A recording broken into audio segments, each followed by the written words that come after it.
So Tim, why don't you tell me what got you started in wood turning and woodworking? Well, it was probably my father, because when I was 4 years old, which was almost 70 years ago, uh, he had an old Sears lathe, and he made a kid's chair out of maple, and he made a plant stand out of stained and varnished maple for my mother, and made a segmented uh, bowling pin lamp for my mother, and so that kind of got me interested in turning. And then when I moved to California, I got an old Sears single tube lathe, and did some candlesticks and a couple of things on it, and I decided that I was too good for that, so a few years later bought a big wood fast from Australia through Craft Supplies. That's what I've been using for the last 20-30 years.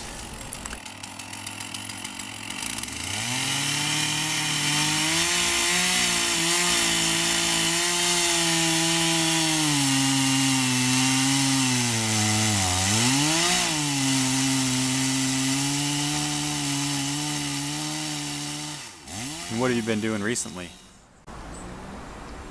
I go in fits and starts. I'll blitz, and I'll go turn half a dozen bowls, and then I'll lay off for a while.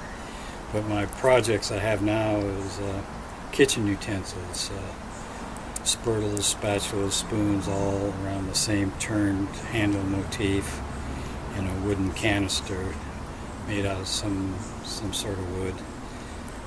And I just saw a thing on YouTube where somebody made a clarinet out of a carrot, and he got a big old fat carrot and drilled a hole down the center and drilled some finger holes in it and a thumb hole, put a metal funnel on the end, and stuck an alto sax mouthpiece in the end, and he could have played in the band with it.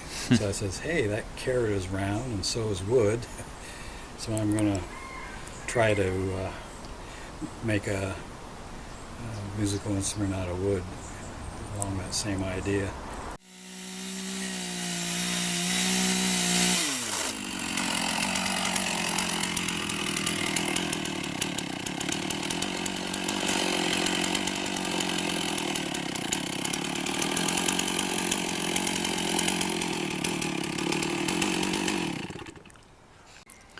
I think one of the most interesting things about you is the collection of wood that you have here in your yard and in the shop and everything. What made you start collecting wood? Well, again, I blame my father. He's a result of depression. Nobody threw anything away, so he had a collection of everything, including wood that he'd used. So I have his hardwood collection from 70 years ago, and I just build on that. I go to estate sales where they're selling wood. I buy some from companies, but most of it's from estate sales, trees I've cut down in my neighborhoods, and that sort of thing. Most of it's urban wood that I've gotten from either on my block or somebody knows somebody's cutting a tree down.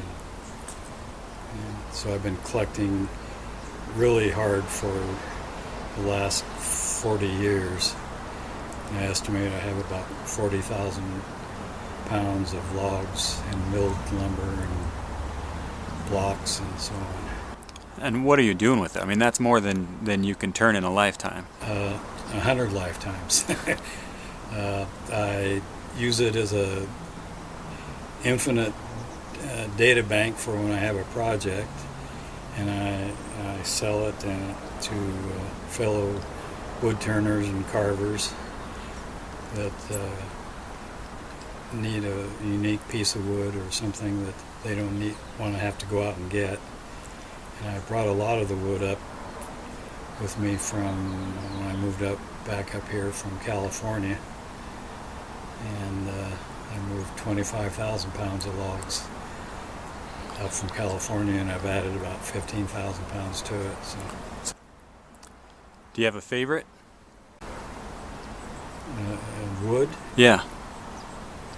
It'd have to be some of the things I got in California. I've got a fair amount of carob.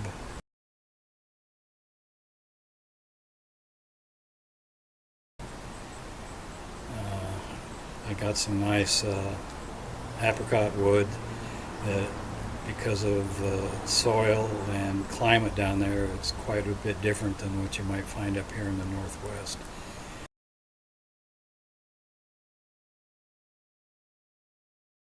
Real intense reds, oranges, and browns in the green. And it's so unusual that I've had dozens of turners visit, and I always give them a piece of it as a test. I say, "Do you know what kind of wood this is?" And nobody's guessed it yet. So I have fun doing that. One of our neighbors had a big chestnut cut down, and they left the trunk and about 20 feet of the trunk standing. So he told me about it, so I went over and cut the thing down and brought back 11 big hunks like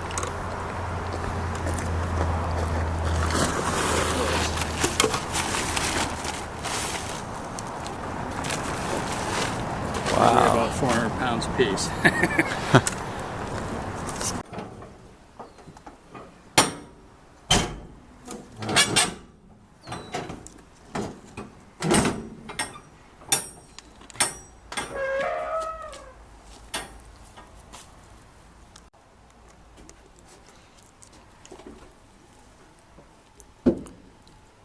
All right, we're out here in container number 1. Why don't you give us a quick tour here, Tim? Well, like I was saying, most of the wood I've got I've purchased at estate sales or have cut down myself in various cities and neighborhoods. The only major purchase I did of wood is in California. I went to a plant north of Sacramento where they processed Claro walnut trees.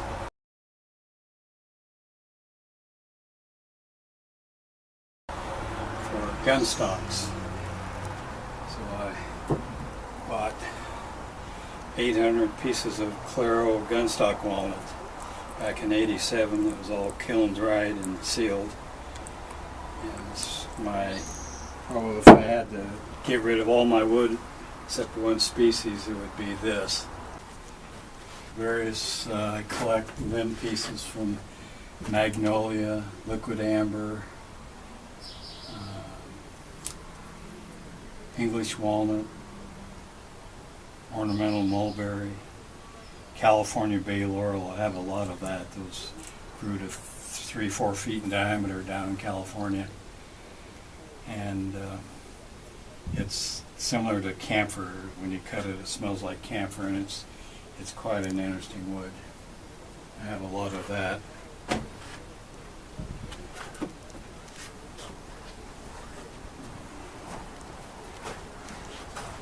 Cut down a few plum trees. Plum's tough to work with.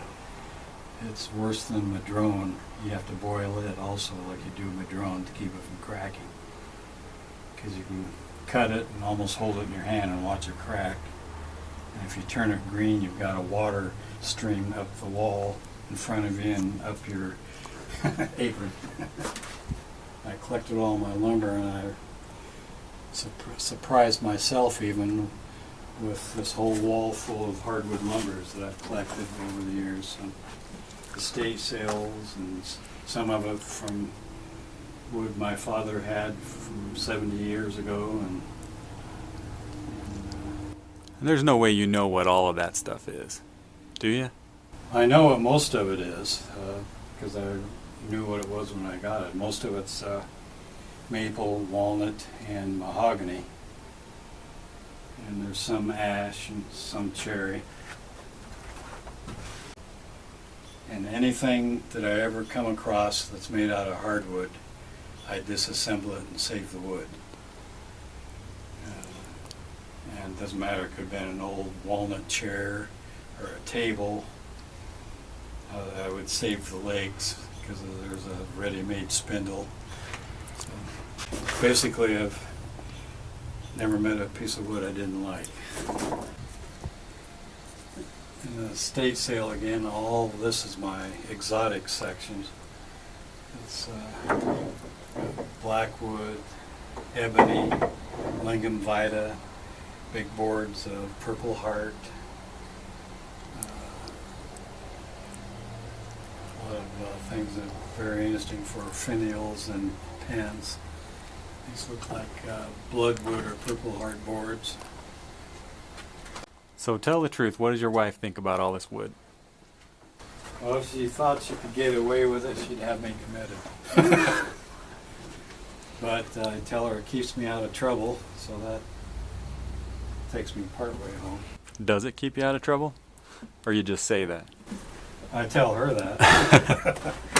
But I get in trouble anyway just by getting more wood. Now with all this wood that you know you can't use in your lifetime, do you feel like a hoarder?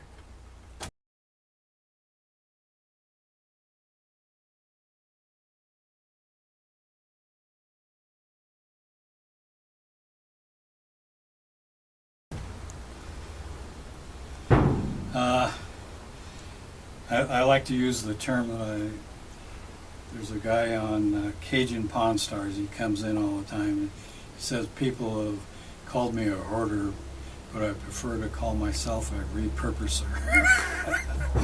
So probably if you've ever watched the program Hoarding or Hoarder, I probably could be, at least in the wood area.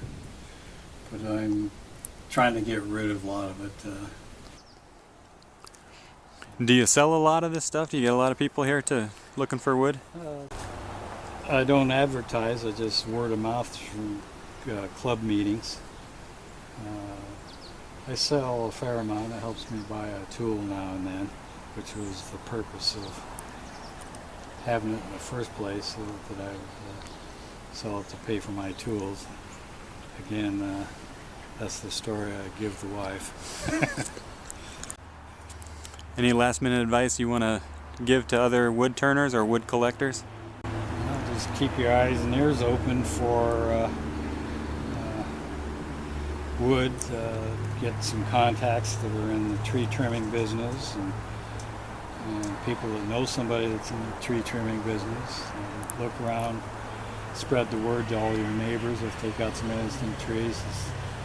I've gone and said, hey, if you ever decide to take that tree down, I'll take it down for you, or I'll haul the wood off for you. All right, well, thanks for talking to us today, Tim. Well, you're welcome. I just I wished I could use it as quick as I gather it.